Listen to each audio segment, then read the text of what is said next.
ایک بزرگ تھے، ان کا ہندوستان میں ایک بڑے اللہ والے بزرگ تھے، ان کا ایک مناظرہ تھا کسی عیسائی سے. تو دلائل کی دنیا میں وہ عیسائی کمزور پڑ گیا. تو آپ کو پتہ ہے جو دلائل کی دنیا میں کمزور ہوتے ہیں نا، وہ اس قسم کے پھر چیلنج کرتے ہیں، تم یوں کر کے دکھاؤ تو میں یوں کر کے دکھاؤں گا، حالانکہ یہ حق اور باطل کے کوئی معیار نہیں ہے یہ. تو اس عیسائی نے کہا کہ جی چھوڑیں یہ ساری بحث مباحثہ، آپ ایسا کریں کہ میں اپنی کتاب بائبل آگ میں پھینکتا ہوں اور آپ معاذ اللہ نقل کفر قرآن آگ میں پھینکیں. جس کی کتاب بچ گئی نا وہ دین برحق ہے اور وہ کتاب برحق ہے. یعنی میں بھی بائبل آگ میں پھینکتا ہوں، ڈالتا ہوں، اور آپ قرآن رکھیں آگ میں، تو دیکھتے ہیں اگر میری بائبل جلنے سے بچ گئی اس کا مطلب اللہ میرے ساتھ ہے، میرا دین برحق ہے، اور آپ کا قرآن اگر بچ گیا تو اس کا مطلب اللہ آپ کے ساتھ ہے. اب بڑا مجمع تھا لوگوں کا. وہ بزرگ جو تھے، کاش مجھے ان کا نام اس وقت ذہن میں ہوتا، کیونکہ اس وقت میرا ارادہ تو نہیں تھا کہ یہ واقعہ میں بیان کروں گا، تو بیان کے دوران ضمناً آ گیا، ورنہ میں ان کا نام تلاش کر لیتا. تو وہ بزرگ جو تھے نا، وہ سر ایسے نیچے کر کے بیٹھ گئے پریشان. پہلے میں اس واقعے کو کمپلیٹ کرنے سے پہلے میں ذرا اس کی حقیقت بیان کر دوں.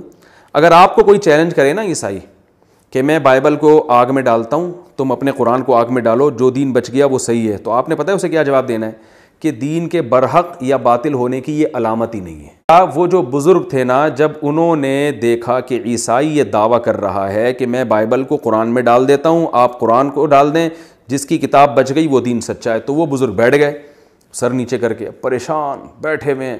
اور ادھر عیسائیوں نے شور مچانا شروع کر دیا، خوشی سے تالیاں بجانا شروع کر دیں، ہار گئے. ان کو پتہ ہے کہ معاذ اللہ ہمارا قرآن جل جائے گا اور بائبل جو ہے بچ جائے گی، تو یہ دین جھوٹا ہے، ہم جیت گئے کا. اور ادھر مسلمان پریشان. عقل تو ہے نہیں نا لوگوں میں کہ یار یہ کون سی پریشانی والی بات ہے، یہ تو دعویٰ ہی غلط ہے. لیکن بعض دفعہ اللہ اپنی قدرت ظاہر کرتے ہیں. وہ کافی دیر سر نیچے، یہ واقعات ہوتے ہیں اہل اللہ کے ساتھ، جو واقعی اللہ والے ہوتے ہیں ان کے ساتھ اللہ بسا اوقات ایسی مدد کے واقعات کرتے ہیں کہ انسانی عقل حیران ہو جاتی ہے. لیکن یہ کوئی قاعدہ ضابطہ نہیں ہے بہرحال. تو کافی دیر سر جھکا کے بیٹھے رہے. پھر کافی دیر بعد انہوں نے سر اٹھایا.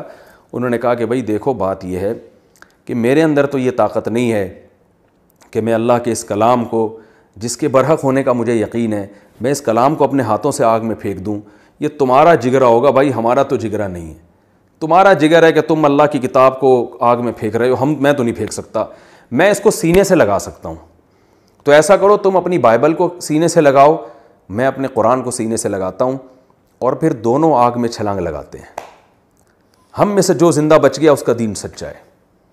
ارے بھائی وہ جو پادری تھا اس کے تو پسینے چھوٹ گئے، کیونکہ وہ تو کئی کیمیکل لگا کے لایا ہوا تھا نا بائبل کے اوپر کسی طرح بچانے کے لیے.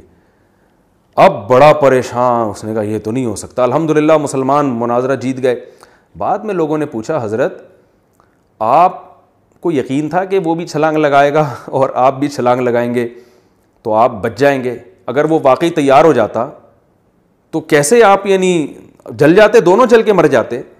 تو انہوں نے پھر بتایا کہ دیکھیں میں نے اللہ کی طرف توجہ کی، میں نے کہ اللہ میں بہت پریشان ہوں. یہ عیسائی جو ہے نا کیسے لوگوں کا، یہ تو عوام تو جاہل ہوتی ہے نا، یعنی جاہل کا مطلب یہ کہ علم کی کمی ہوتی ہے، وہ دلائل کو تھوڑی دیکھتے ہیں، وہ تو کرامتوں اور قصوں کو زیادہ فوکس کرتے ہیں.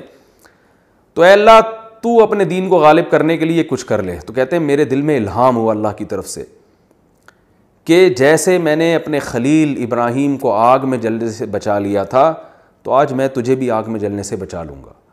کہہ رہے میرے دل میں اللہ کی طرف سے یہ القاء ہوا، میں تیار ہو گیا. میں نے کہا ٹھیک ہے بھائی، میں قرآن کو سینے سے لگا کے آگ لگاتا ہوں، تو بائبل کو سینے سے لگا کے آگ میں چھلانگ لگاتا ہوں، تو بائبل کو سینے سے لگا کے آگ میں چھلانگ لگا.